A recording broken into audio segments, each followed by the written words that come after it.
Programa VIP. Oferecimento Água Mineral Sapoti. Beba, é muito mais água. Óculos Bambu, a cara do Brasil. Origami Buffet, parabéns pra você. É no Origami Buffet, 3627-4080. Japidinho, o melhor fast japa food de Cuiabá. Unimed Cuiabá, acidentes domésticos, 1 segundo de descuido basta.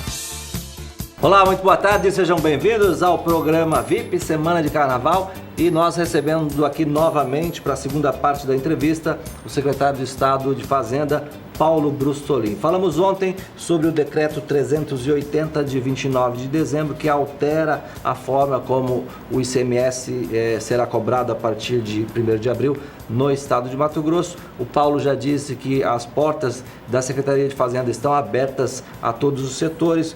Várias entidades já estão indo à secretaria, já tem inúmeras reuniões, uma agenda de reuniões para que fique bom para todo mundo. Claro. Mas o grande objetivo do decreto é que o estado de Mato Grosso se enquadre na legislação nacional e atue como todos os estados atuam. É isso, Paulo? É justamente isso. O decreto, ele prevê, tanto o decreto 380 quanto o 371, ele prevê que o estado de Mato Grosso fique adequado à legislação nacional. É basicamente nesse sentido. E que o estado não seja uma ilha, né? Uma ilha onde nós trabalhamos aí com a famosa carga média, né? Que é o único estado brasileiro que tem uma situação dessa completamente aí fora do que preconiza o padrão da regra de ICMS no Brasil. Então nós queremos fazer com isso que a competição ela aconteça de uma forma mais equilibrada, né? E que um produto como, por exemplo, esse copo aqui, como eu coloquei no programa passado, ele tenha a mesma tributação em qualquer estabelecimento comercial.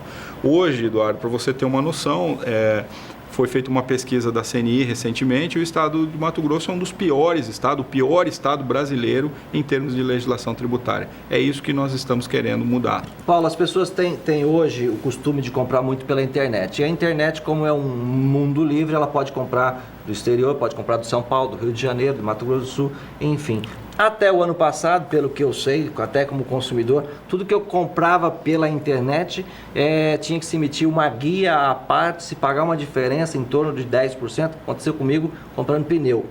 Tive que pagar um boleto a mais de 10% do preço que estava anunciado, porque o fornecedor alegava que o estado de Mato Grosso tinha uma legislação diferente e tinha que ser cobrado. A partir do decreto 380, que vigora a partir de 1º de abril, esse comércio eletrônico muda alguma coisa?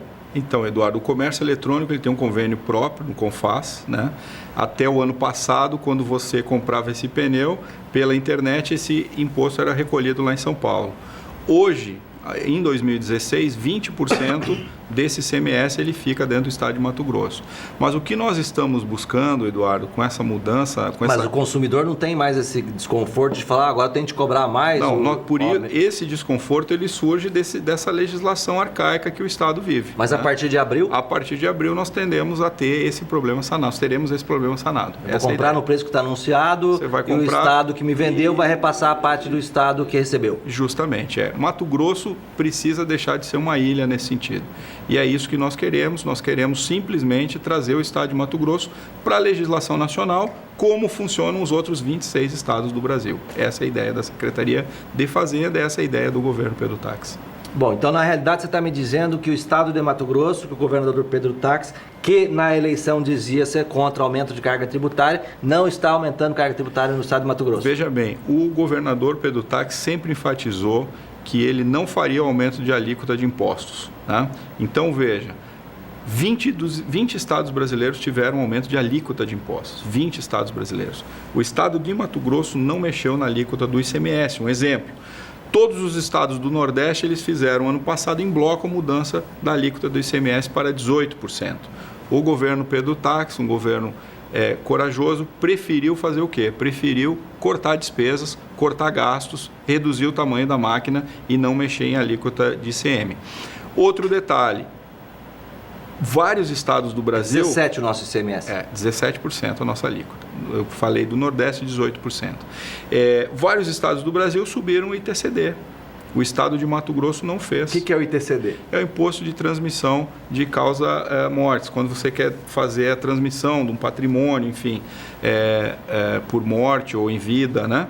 Então você tem uma tributação. O Estado de Mato Grosso não mexeu nessa alíquota. Né? Por quê? Poderíamos ter mexido, se grande parcela dos estados mexeu. E por que não fez? Porque existe um compromisso muito claro do governador Pedro Taques com isso. Agora, nós precisamos entender que a forma como a gente cobra o ICMS no estado, ela não pode permanecer, porque nós estamos numa ilha, é só o estado de Mato Grosso que trabalha desse jeito, com a ideia da carga média baseada num CNAE, né? num código de estabelecimento. Isso gera uma série de distorções, isso gera, na verdade, uma falta de equilíbrio para a competição real no estado. Isso foi criado no governo, se não me engano, Dante de Oliveira, o ICMS garantido. O que era o ICMS garantido? Nós tínhamos no estado de Mato Grosso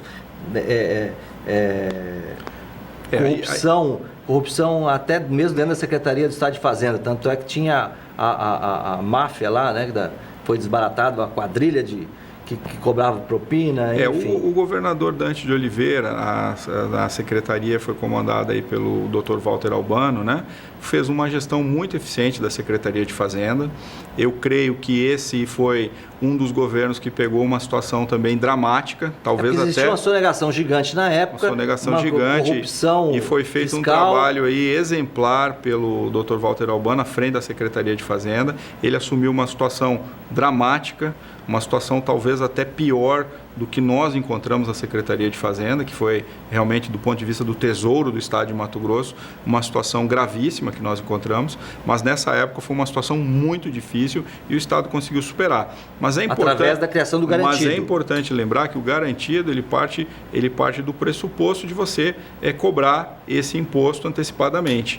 Agora, a carga média, ela acontece desde o ano de 2011. Nós não estamos falando de governo Dante de Oliveira, nós estamos falando a partir de 2011, esse sistema de carga média que embasa a cobrança em cima do CNAE. Então nós temos um outro comportamento a partir de 2011, o que gerou esse grande, vamos dizer assim, esse grande desconforto aí para o estado de Mato Grosso em relação aos outros estados do Brasil. E a lei 10.207, que foi sancionada no governo Silval, ela previa que o Estado era proibido de fiscalizar, a Secretaria de Fazenda não podia fiscalizar? Olha, a Lei 10.207 é uma legislação que gerou muita dor de cabeça para a nossa gestão ao longo do ano 2015. Né? Ela realmente impedia até o início de outubro de 2015 a Secretaria de Fazenda sequer de fazer uma fiscalização. Né? Mudou isso? Estamos trabalhando ainda para mudar outros pontos, isso mudou, mas estamos trabalhando para mudar outros pontos, porque essa legislação ela afrontou violentamente os interesses do governo do Estado em vários segmentos. Quer dizer, uma irresponsabilidade do governante na época. Não, eu posso dizer o seguinte, Eduardo, naquele momento foi feita uma legislação com o intuito de viabilizar determinadas práticas que não foram favoráveis ao Estado de Mato Grosso. Resumindo, não tem bobó cheira-cheira, que nem disse o governo do Pedro Taques. Mas, Paulo, deixa eu fazer um intervalo rapidão, voltamos na sequência, vamos falar do cenário nacional, que eu sei que você está bem por dentro também. Fique com a gente, até já.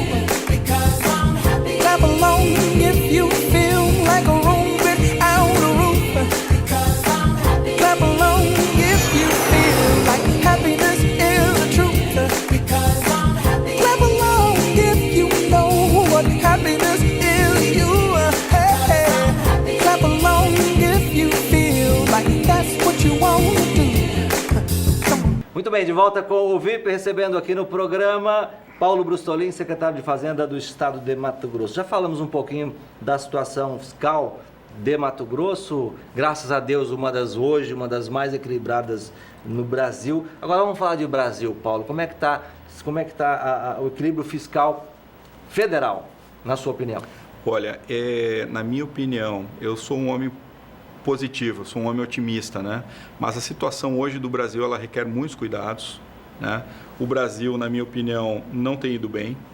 E o Brasil tem sido vítima de uma má conjuntura política, né? Você veja, Eduardo, que o Brasil fez todo um esforço a partir do início do ano 2000, 98, para criar uma estabilidade econômica e, ao mesmo tempo, conseguir um grau de investimento. E o governo federal deixou o Brasil perder o grau de investimento. Além disso, fez uma gestão irresponsável das contas públicas, né? Você veja aí as pedaladas fiscais, você veja essa corrupção endêmica dentro do governo federal. Então, o Brasil perdeu a credibilidade. Hoje nós estamos tendo aí taxas de juros cada vez mais elevadas no país e isso me preocupa demais. Então, eu espero que o governo federal faça a sua parte, que o Congresso Federal tenha coragem de fazer as mudanças que o Brasil precisa e, principalmente, que o país ele consiga se adequar do ponto de vista fiscal para que o Brasil volte a crescer. Ô, né? Paulo, nós temos uma audiência qualificada, temos um público de A a Z. Para que quem está em casa possa entender, porque até eu mesmo chego a não entender o que significa pedalada fiscal. Pedalada fiscal é se gastar o que não se tem, Paulo? Bem prático, olha. A minha avó me ensinou o seguinte, Eduardo, eu fui criado pela minha avó. Ela falou, você não pode gastar mais do que você tem. E o Brasil, ao longo de muito tempo, nos últimos anos, ele vem gastando mais do que tem. E o que é a pedalada? A pedalada é que ele gastou a mais e tentou esconder isso. E disse que tinha. Diz que tinha e não tem. Né? Então agora... Quer dizer, ele usou um cheque especial que ele não tinha. Usou um cheque especial que ele não tinha. Então isso preocupa. Por que as taxas de juros sobem? Porque o mercado fica preocupado com uma situação como essa. Então eu acredito que o Congresso Nacional vai ter bom senso. O Brasil fará as reformas necessárias. O Brasil precisa de políticos hoje na esfera federal que tenham coragem de fazer o enfrentamento daquelas questões que o país precisa. Né? Porque não adianta simplesmente a gente dizer que não temos, vamos dizer, um cenário econômico positivo. Nós não temos um cenário econômico positivo, não é pela capacidade das nossas empresas. Você acha que o Brasil tem necessidade de criar um novo imposto, aliás, trazer de volta o imposto da CPMF? Olha, eu tenho discutido com todos os secretários de Fazenda, praticamente, do Brasil. No CONFAS, a gente tem ali o encontro dos 27 secretários de Fazenda.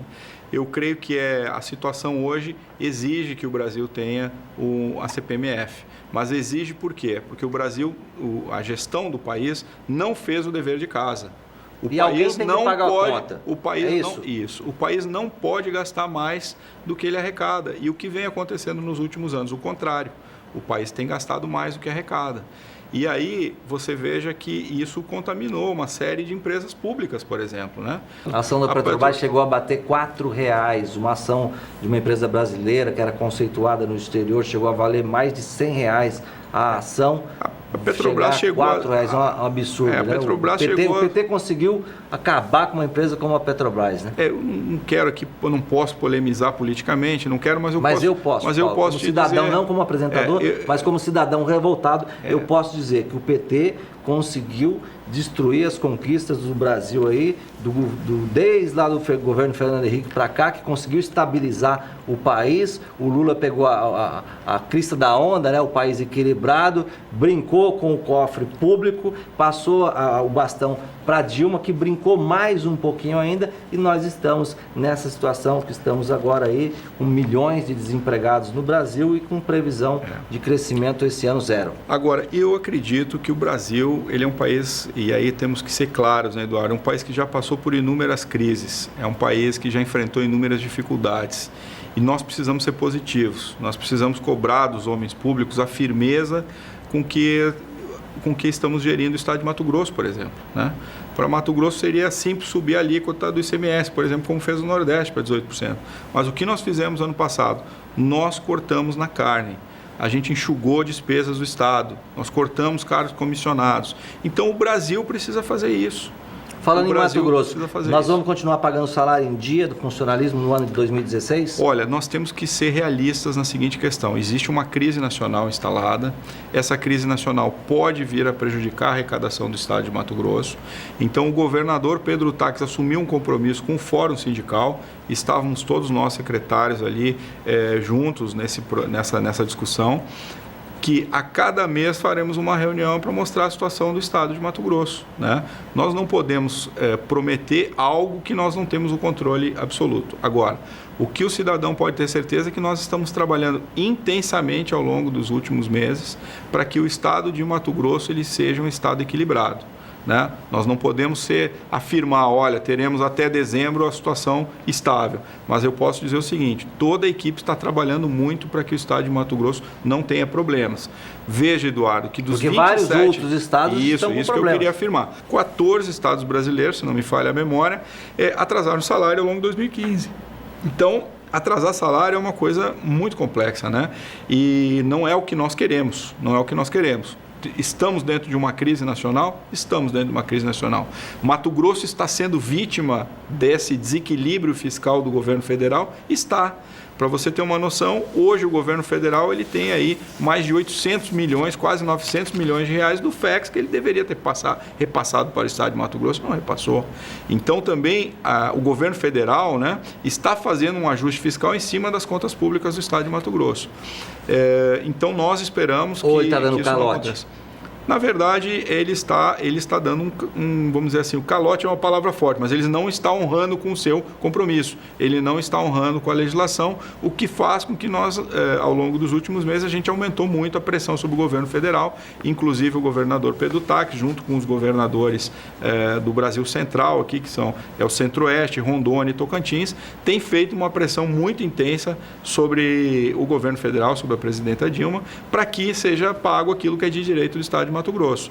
E eu coloco, se tivermos problema, esse problema é consequência da grave crise que o Brasil passa, né? E nós temos que ser realistas nesse sentido. Agora, nós estamos trabalhando muito, nós intensificamos todas as ações possíveis dentro da Secretaria de Fazenda. Uma delas, eu fiz questão de trazer aqui num programa no ano passado, que foi a criação do CIRA, e aqui quero prestar conta para o teu telespectador. Nós recuperamos mais de 500 milhões de reais ano passado, de ativos que eram do Estado, de ativos muitas vezes que estavam sendo, vamos dizer assim, sonegados do Estado de Mato Grosso. Nós recuperamos mais de R$500 bilhão, Eduardo. Tá? E isso é um trabalho sério, um trabalho determinado de toda a equipe do governador Pedro Taques, e aí o CIRA envolveu o Ministério Público Estadual, que fez um trabalho brilhante na figura da doutora Ana Bardusco, né, que esteve à frente desse projeto, né? A Secretaria de Segurança Pública, na figura do Dr. Fábio Galindo, Procuradoria-Geral do Estado, Dr. Patrick Ayala. Então foi feito um trabalho aí multidisciplinar, a várias mãos, para que o Estado de Mato Grosso pudesse recuperar um dinheiro que era seu de direito, né? Paulo, obrigado pela tua presença aqui no VIP. Eu que agradeço, Eduardo. Mas temos que ir embora. Eu agradeço muito poder ter esclarecido um pouco mais o teu telespectador. Muito obrigado e parabéns pelo trabalho que você vem desenvolvendo em prol do nosso Estado. Obrigado. Obrigado pela companhia, audiência e até amanhã. Tchau, tchau. Programa VIP. Oferecimento Água Mineral Sapoti. Beba é muito mais água. Óculos Bambu, a cara do Brasil. Origami Buffet, parabéns para você, é no Origami Buffet, 3627-4080. Japidinho, o melhor fast japa food de Cuiabá. Unimed Cuiabá, acidentes domésticos, 1 segundo de descuido basta.